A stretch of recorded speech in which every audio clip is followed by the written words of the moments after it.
आज हम सभी के लिए बहुत हर्ष की बात है कि महाराष्ट्र के एक बड़े ही कद्दावर नेता, जो कई बार महाराष्ट्र की विधानसभा में, देश के लोकसभा में चुनकर आए, अलग अलग विभागों के मंत्री के रूप में काम किया, महाराष्ट्र में 2 बार मुख्यमंत्री के रूप में काम किया, ऐसे अशोकराव चव्हाण सर, इन्होंने भारतीय जनता पार्टी में प्रवेश किया है।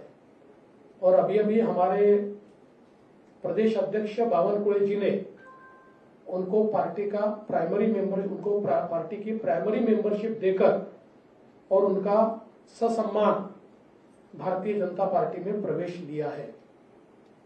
हमारे लिए बहुत हर्ष की बात है, क्योंकि आज हम सभी लोग देखते हैं कि पूरे देश में मोदी जी ने जिस प्रकार का विकास का कार्य किया है और जिस प्रकार से भारत का चेहरा और चित्र बदला है, इससे प्रभावित होकर कई पार्टियों के बड़े बड़े नेता जो है, इनको भी ये लगता है कि देश की इस विकास की राह में हम भी मोदी जी के साथ अपना योगदान दें। और इसी के चलते कई कद्दावर नेता भारतीय जनता पार्टी में आ रहे हैं। और महाराष्ट्र में हमारे लिए बहुत सौभाग्य की बात है कि अशोकराव चव्हाण जी जैसे एक कद्दावर नेता ने भारतीय जनता पार्टी में प्रवेश किया है। और जब हमारी उनसे चर्चा हुई, उस समय उन्होंने बहुत स्पष्ट रूप से कहा कि मैं बड़े से बड़े पद पर रहा हूं, इसलिए मेरे लिए पद कोई मायने नहीं रखता, मैं देश की मुख्य धारा में मोदी जी के साथ योगदान देना चाहता हूं और इसलिए भारतीय जनता पार्टी में मैं प्रवेश कर रहा हूं। तो हम सभी की ओर से हम उनका स्वागत करते हैं।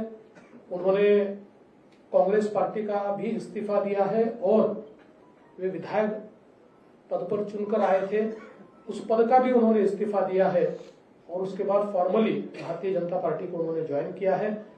आज उनके साथ पूर्व विधायक अमर राजूरकर जी ज्वाइन हुए हैं और भविष्य में बहुत बड़े पैमाने पर उनके साथ देने वाले, उनके प्रभाव से राजनीति करने वाले ऐसे कई कद्दावर नेता और कार्यकर्ता भी भारतीय जनता पार्टी में प्रवेश करेंगे।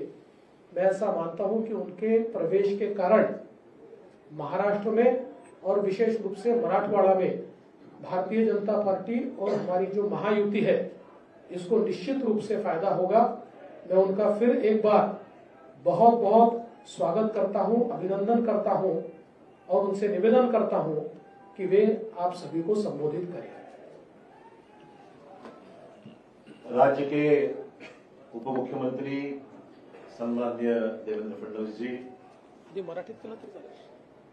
महाराष्ट्राच्या भाजपाचे अध्यक्ष श्रीमान बावनकुळेजी, मुंबई काँग्रेसचे अध्यक्ष मुंबई भाजपचे सवयीचा परिणाम आहे, 50 वर्षाची सवय आहे, 50 वर्षाची सवय असल्यामुळे मुंबई भाजपाचे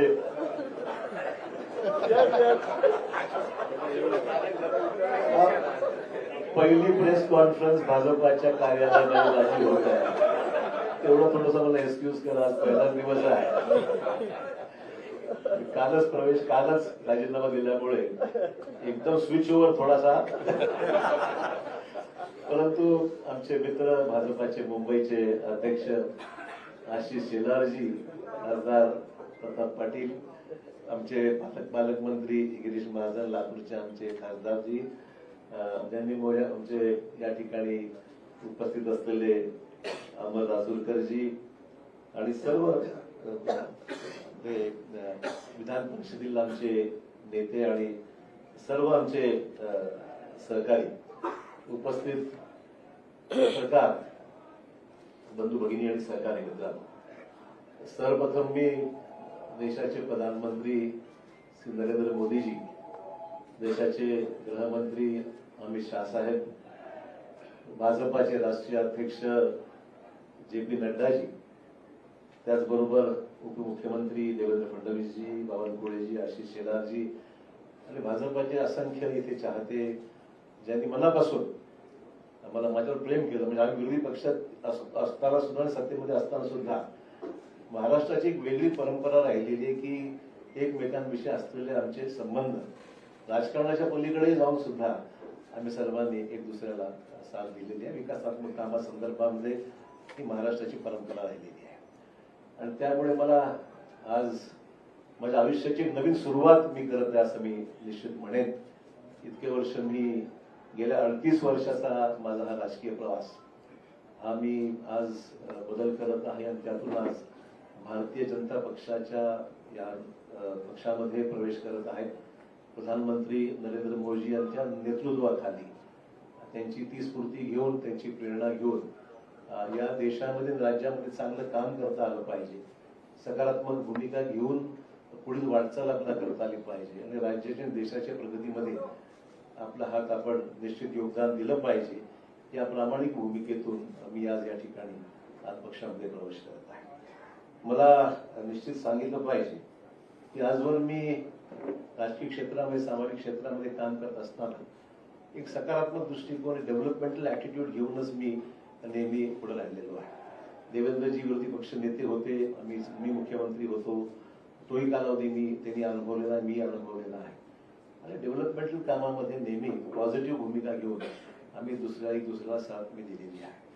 आणि मलाही सुद्धा मला सांगितलं पाहिजे की विरोधी पक्षात असल्यामुळे सुद्धा कधी असं जाणवलं नाही. ठीक आहे, काही सरकारच्या तक्रारी होत्या, मान्य करेल, सरसकट सर्वांनाच काही समाधान असं म्हणणार नाही, परंतु न्याय जिल्ह्याला, मतदारसंघाला देण्यासंदर्भामध्ये देवेंद्रजींनी निश्चित आमच्यासाठी पॉझिटिव्ह भूमिका नेहमी घेतलेली आहे.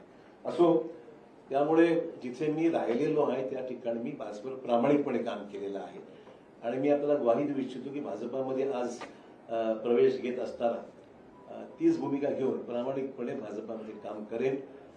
पक्षालाही कसं ताकद मिळेल, आगामी निवडणुकीमध्ये यश जास्तीत जास्त जागेवर महाराष्ट्रामध्ये, देशात मिळेलच, महाराष्ट्रामध्ये सुद्धा कशा पद्धतीने अधिकच्या जागा या भारतीय जनता पक्षाला मिळू शकतील या बाबतीमध्ये निश्चित माझ्याकडून जो माझा अनुभव आहे, जो प्रयत्न आहे, तो निश्चित माझ्याकडून होणार आहे. हे राजकारण हे एक सेवेचं माध्यम आहे आणि मला वाटतंय की मला कोणावरही व्यक्तिगत टीका टिप्पणी कालही स्पष्ट केलेलं आहे. मला ठीक आहे, पक्ष सोडल्यानंतर अनेक सहकारी त्याच्यामध्ये काही विरोधी बोलतात, कोणी टिप्पणी करते, काही लोकांनी समर्थन केलंय, विविध ज्याला आपण म्हणू की मतभिन्नता असू शकते. व्यक्तिगत स्वरूपाचे कुठले दोषारोप मी कोणावर केलेले नाहीत, करणार नाही. मी आजपासूनच इथे पॉझिटिव्ह कामाला लागलेलो आहे. मला बावनकुळेजींनी आताच पावती दिलेली आहे पक्ष प्रवेशाची आणि त्यांना मी पैसे देऊन सुद्धा, म्हणजे उधार ठेवलेलं नाही, जी काही फीज आहे ती त्यांना मी पक्ष प्रवेशाची त्या ठिकाणी दिलेली आहे. आपल्याला माहिती की प्रधानमंत्र्यांनी सबका साथ सबका विकास हे ब्रीदवाक्य घेऊन या देशामध्ये अनेक महत्वपूर्ण पैलू विकासाच्या संदर्भातले देशाभरात आपण पाहतोय की मोठ्या प्रमाणावर जे इम्प्रेस आम्ही झालेलो आहोत. आम्ही म्हणजे मला सांगायला हरकत नाही, आम्ही विरोधी पक्षात असताना सुद्धा कधीही व्यक्तिगत स्वरूपाचे दोषारोप एकमेकांवर कधी केले, मी तरी कोणावर केले नाही. आणि जे चांगलं काम झालं, आमच्या काळात जे चांगलं काम झालं त्याची प्रशंसा देवेंद्र भाऊंनी वेळोवेळी केली. आम्ही सुद्धा त्यांच्या विद्यमान सरकारने जे चांगलं काम होत आहे त्याची प्रशंसा आम्ही सुद्धा केलेली आहे. कधी वेळेवर आमच्यावर टीका होते की तुम्ही फार माइल्ड आहात, तुम्ही काही टीका विरोधी पक्षावर करत नाही किंवा सत्ताधारी पक्षावर करत नाही. हेतू तो नाही आहे. महाराष्ट्राची जी परंपरा आहे, जी सभागृहामध्ये एकमेकाविषयी असलेली जी भूमिका असते विरोधी म्हणून, ती प्रामाणिकपणे विरोधात असतात केलेलीच आहे. परंतु सभागृहाच्या बाहेर मात्र व्यक्तिगत ते जाऊन पॉलिटिकलच्या पलीकडे जाऊन महाराष्ट्राने पाहिलेलं आहे. महाराष्ट्राच्या या विधिमंडळामध्ये अनेक दिग्गज आम्ही पाहिलेले आहेत आणि त्या दिग्गजांचे संबंध सभागृहात जरी कटुता काही ठिकाणी आली असेल, पण सभागृहाच्या बाहेर मात्र एकमेकांविषयी आदर बाळगूनच जी भूमिका वटवायची असतील, पक्ष धोरणं असतील, कामासंदर्भातल्या अपेक्षा असतील, ती सर्वांनीच राबवली. मला वाटतं ती परंपरा महाराष्ट्रात कायम राहावी अशा प्रकारची निश्चित आम्हा सर्वांची मैत्री भूमिका निश्चित राहणार आहे. एक नवीन सुरुवात भारतीय जनता पक्षाची जी काही ध्येय धोरणं आहेत त्या पद्धतीने निश्चितच काम केलं जाईल. पक्षाच्या भूमिकेतून जे आदेश पक्ष मला देईल, उपमुख्यमंत्री देवेंद्र फडणवीस सांगतील त्या पद्धतीने निश्चित आगामी काळामध्ये काम करण्याचा माझा मानस आहे. कुठलीही मागणी मी त्यांच्याकडे केलेली नाही. जे मला त्या ठिकाणी सांगितलं जाईल त्याप्रमाणे निश्चित मी काम करेल. माझ्या आधीच्या पक्षातील माझ्या सहकार्याचे मी आभार मानतो. या निमित्ताने इतके वर्ष आम्ही एकत्र राहिलो. ठीक आहे, हा माझा व्यक्तिगत निर्णय होता. मला कोणी जाणून सांगितलं नाही आणि मी शेवटपर्यंत, लोक म्हणतात कालपर्यंत तुम्ही पक्षाकडे तिथे बसला होता आणि अचानक तुम्ही स्विच ओव्हर झाला. म्हटलं शेवटच्या क्षणापर्यंत मी जिथं आहे तिथं काम मी केलेलं आहे आणि आज जेव्हा गेलो तेव्हाच मी मग त्यानंतर माझी भूमिका मी या ठिकाणी स्पष्ट केली आहे. त्यामुळे मित्रहो, बस एवढंच या निमित्ताने मला सांगायचं. मी अधिक काही याच्यावर आज तरी भाष्य करणार नाही. मी सुद्धा या पक्षात नवीनच आहे, त्यामुळे सगळ्याच गोष्टीवर आज काही बोलण्यापेक्षा निश्चित योग्य वेळी.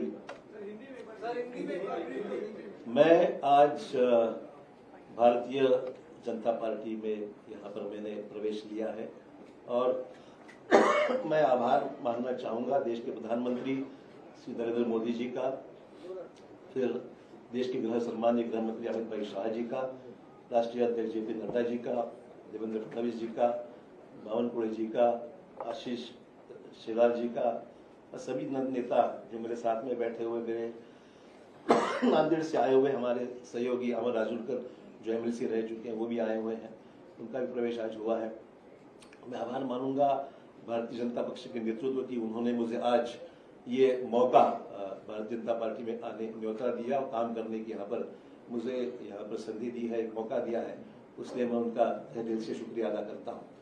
सार्वजनिक जीवन में काम करते हुए एक पॉजिटिव एटीट्यूड लेके, डेवलपमेंटल एटीट्यूड लेके आने वाले समय में काम करने की भूमिका मेरी है, पहले भी रह चुकी है और आज भी मैं जो आया हूँ इस नए क्षेत्र में नई शुरुआत जब कर रहा हूँ तो मैं इसी डेवलपमेंट, प्रधानमंत्री जी को जो सबका साथ सबका विकास ये भूमिका लेकर, प्रधानमंत्री जो पूरे देश भर में जिन्होंने नेशनल इंटरनेशनल लेवल पे एक अलग अपनी छवि बनाकर एक अच्छा काम करके दिखाया है, निश्चित तौर पर इम्प्रेस हूँ, निश्चित रूप से इम्प्रेस हूँ मैं. इसमें कोई अलग भूमिका नहीं है. जो अच्छा होता है तो अच्छा ही बोलना चाहिए, जो खराब है तो कभी शिकायत भी हमने की है तो मैं ना नहीं बोलूंगा. आज जब हम देख रहे हैं कि देश के सामने कई चुनौतियां हैं, तो चुनौतियों के साथ साथ डेवलपमेंट भी जिस रफ्तार से इस देश में हो रहा है हम सबके लिए बहुत ही प्रशंसनीय है और आने वाले समय में हम सब साथी मिलकर देश में एक पक्की मजबूर भाजपा की सरकार लाने का हमारा प्रयास निश्चित तौर पर रहेगा. बस इससे ज्यादा मैं आपका वक्त नहीं लूंगा और मैं आप सबका आभारी हूँ. एक नई शुरुआत है, कुछ गलतियां छोटी मोटी होती है तो शुरू में संभाल लीजिए.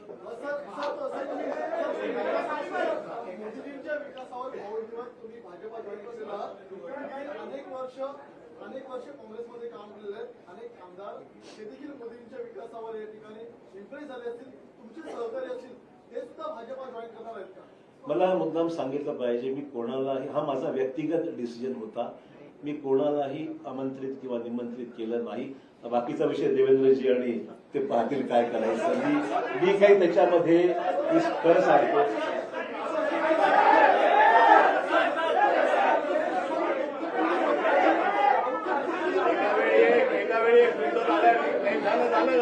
अरे बाबा, हॅलो, अरे शांतपणे, असं तुम्ही तुमच्यापैकी कोण काय बोलताय आम्हाला काही लक्षात येत नाही. आपल्याला जर प्रश्नोत्तर करायचे असतील तर तुम्ही शिस्त पाळली तरच होईल. एका वेळी एक जण एकाने प्रश्न विचारला त्यांनी पुन्हा विचारायचा नाही.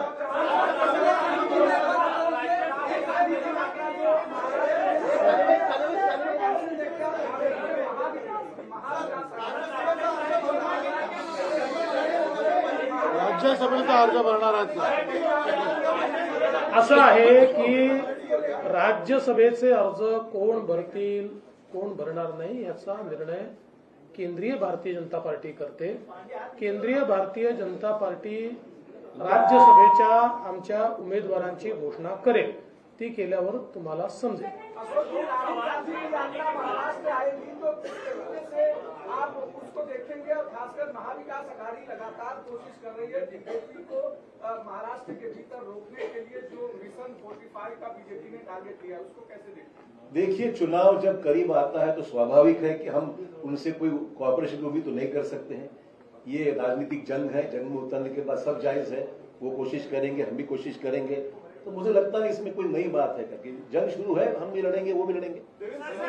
आपने कहा कि आपका ये व्यक्तिगत निर्णय है, आपने आगे तक काम किया है। जी। ऐसे बहुत से लोग हैं जो चाहते हैं कि विकास के राह पर आगे जाए, मोदी जी के साथ बढ़ाए, मेन स्ट्रीम में आए। क्या ऐसे लोग को आप कहना चाहेंगे कि भाई देखिए, पहला ही दिन है, मेरे ऊपर गूगली इतनी मत डालिए आप।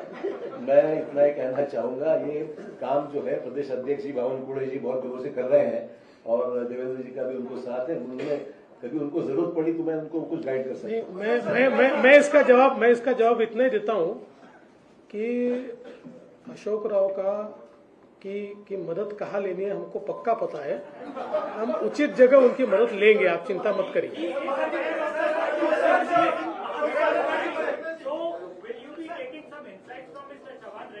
100% देखिए, उनका केवल महाविकास आघाड़ी ने उनका एक प्रदीर्घ अनुभव रहा है, तो उनके अनुभव का यानी पॉलिटिकल अनुभव का भी और एडमिनिस्ट्रेटिव अनुभव का भी फायदा लेंगे ही।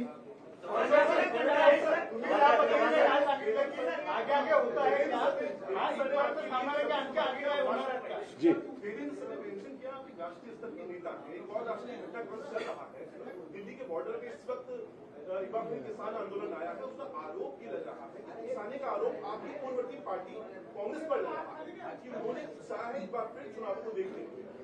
किस कॉन्टेक्स्ट में? देखिए, आरोप प्रत्यारोप तो राजनीति में होते रहते हैं। सवाल ये है कि किसानों की समस्या है देश में, उसको किस तरीके से हैंडल करना है। राष्ट्रीय स्तर पर प्रधानमंत्री सक्षम है, देश के कृषि मंत्री और अन्य मंत्रियों के साथ लेकर मैं समझता हूँ इसको हल करना चाहिए। आपको याद होगा जो किसानों के 3 कानून बना, अल्टीमेटली सरकार ने विड्रॉ किया, पब्लिक ओपिनियन जानकर उसको फैसला लिया गया। तो मैं नहीं समझता प्रेस्टीज की बात। हम चाहते हैं कि देश के सभी तमाम किसानों को न्याय मिलना चाहिए, किसानों की आत्महत्या को रोक लगाने के कम करने का प्रयास होना चाहिए। और मुझे उसमें जो हो रहा आंदोलन उसमें ध्यान निश्चित देंगे, ऐसी कोई बात नहीं है।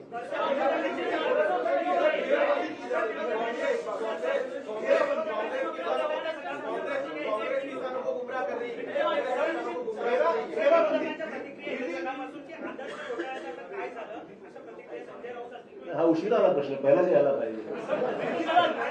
असं आहे काय?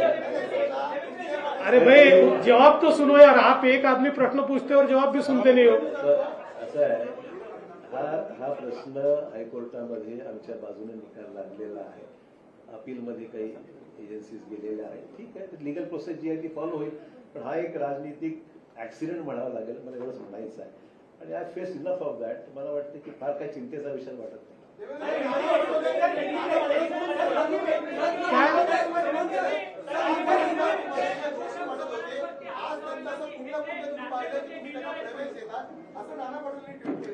नाना पटोलेने प्रवेश दिलाच होता की नाही आम्ही, राहिलेच ना आमच्याकडे ते। आता त्यांची सवय आहे, ते एका ठिकाणी टिकूच शकत नाही, कुठल्या एका पदावर टिकू शकत नाही। आता त्यांना अध्यक्ष बनवलं होतं, ते सोडून गेले। त्यामुळे फार गांभीर्याने ते घेऊ नका, ते जे सांगतात।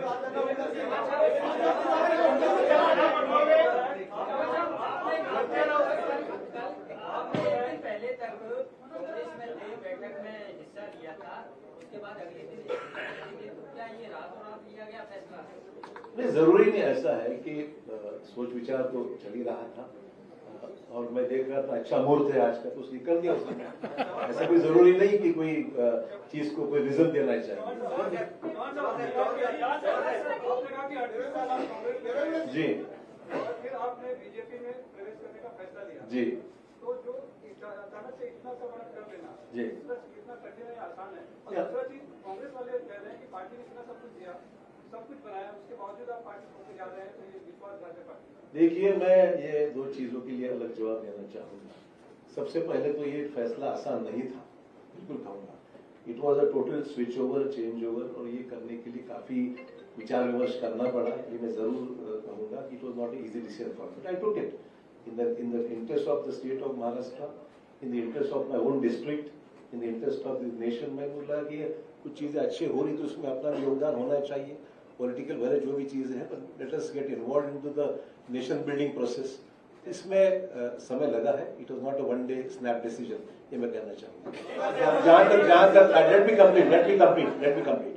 दूसरा इशू है सर, जरूर पार्टी ने मुझे बहुत कुछ दिया, मैं नहीं मना नहीं कर रहा हूँ, पर ये भी सच है मैंने भी पार्टी के लिए बहुत योगदान दिया, जिसके लिए महाराष्ट्र में कांग्रेस पार्टी को निश्चित ताकत मिली, ये भी कोई डिनाई नहीं कर सकता। तो it was not I am not, मतलब ये मैं पर्सनली ऑब्लाइज हूँ पार्टी के लिए, मेरे पार्टी की लीडरशिप के लिए मैं ऑब्लाइज हूँ, बट अचानक अगर तुम मेरे बौछार कोई चीज की करते हो जो उचित नहीं है, ठीक है, मैंने फैसला किया इंडिविजुअली, मैंने पार्टी को डैमेज करने की कुछ नहीं किया, तो my own personal decision, but मैंने भी पार्टी में मेरा योगदान क्या है वो मेरी नेशनल पार्टी जानती है।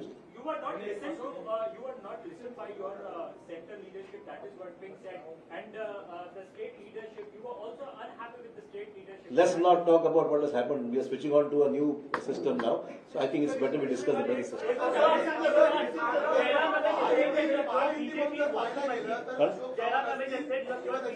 देवरा असतील आणि त्याच्या आधी बाबा सिद्दीकी, 3 मोठे नेते आहेत ज्याच्या 2-2-3-3 पिढ्या काँग्रेसमध्ये होत्या, त्यांना आता महायुतीमध्ये प्रवेश केला आहे. ही परंपरा राखली. दुसरी परंपरा होती विरोधी पक्ष नेते महायुतीमध्ये येण्याची, ती पण कायम राहील या काळामध्ये. ते विरोधी पक्ष नेत्यांना तुम्हाला विचारावं लागेल. आमचा काही एक मी स्पष्टपणे सांगतो, आम्ही कुठलंही टार्गेट घेऊन चालत नाहीये, पण ज्या ठिकाणी आम्हाला असं वाटतं की हे नेते आपल्यासोबत येऊ शकतात आणि त्यांच्या येण्यामुळे पक्षालाही फायदा आहे, राज्यालाही फायदा आहे, अशा अनेक नेत्यांची आमची चर्चा चालू असते. त्यांना जर असं वाटलं की नाही मुख्य धारेमध्ये आपण गेलं पाहिजे, मोदीजींसोबत गेलं पाहिजे, तर आमचा म्युच्युअल त्याच्यात तो विचार फायनल होतो आणि त्याच्यानंतर प्रवेश होतो. तर हे खरंच आहे की अजून काही नेते आमच्यासोबत चर्चेमध्ये आहेत. नाही असं काही यादी वगैरे हा विषय नाही. नाही असा काही 14 आमदार आणणार आणि ते वगैरे हे आकड्यांमध्ये आम्हाला जायचं नाही.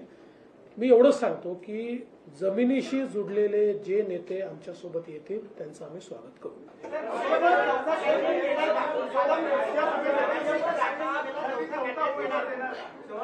त्या संदर्भात आमचे प्रदेश अध्यक्ष सगळ्यांची चर्चा करून निर्णय करतील.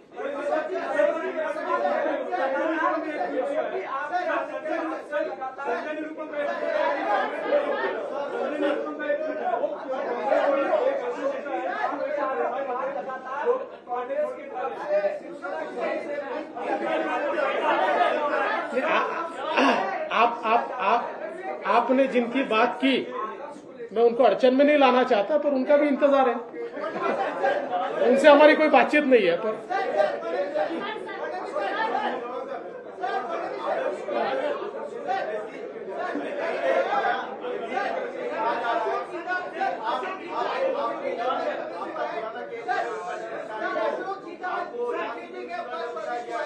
अशोक जी का क्या रोल होगा कि आपको महाराष्ट्र बीजेपी तय करेगी या केंद्र सरकार तय करेगी, क्योंकि अपने आप में बड़ा नाम आपने कहा कि बड़ा नाम. देखिए, अशोक चौहान जी 2 बार महाराष्ट्र के मुख्यमंत्री रह चुके हैं, इसलिए उनका रोल क्या होगा इस बारे में केंद्र सरकार के केंद्रीय बीजेपी के साथ चर्चा करके हम तय करेंगे.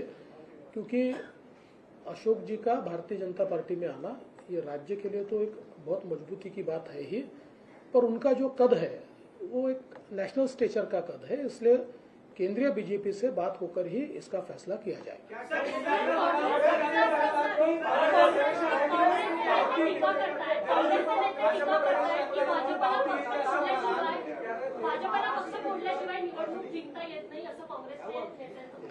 माझा त्यांच्यावर उलटा आरोप असा आहे की त्यांना त्यांचा पक्ष सांभाळता येत नाही, त्यांना त्यांच्या पक्षात नेते सांभाळता येत नाही, त्यांना त्यांच्या पक्षामध्ये मोठ बांधता येत नाही, कारण कोणाचा पायपोस कोणाच्या पायात नाही. आज हे सगळे मोठे नेते इतके वर्षाची त्यांच्या पक्षातली पुण्यही सोडून आमच्यासोबत का येत आहेत, याचं कारण आहे की आज काँग्रेसमध्ये जे वातावरण आहे, आज काँग्रेसमध्ये पार्टी कुठल्या दिशेने चालली आहे हेच कोणाला समजत नाही.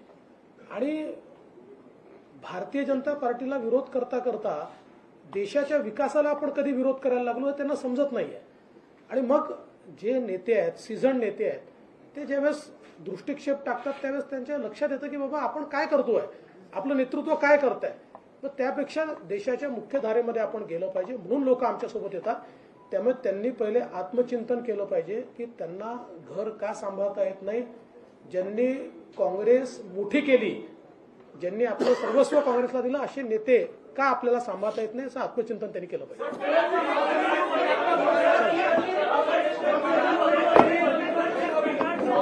सगळ्यांचे खूप खूप धन्यवाद.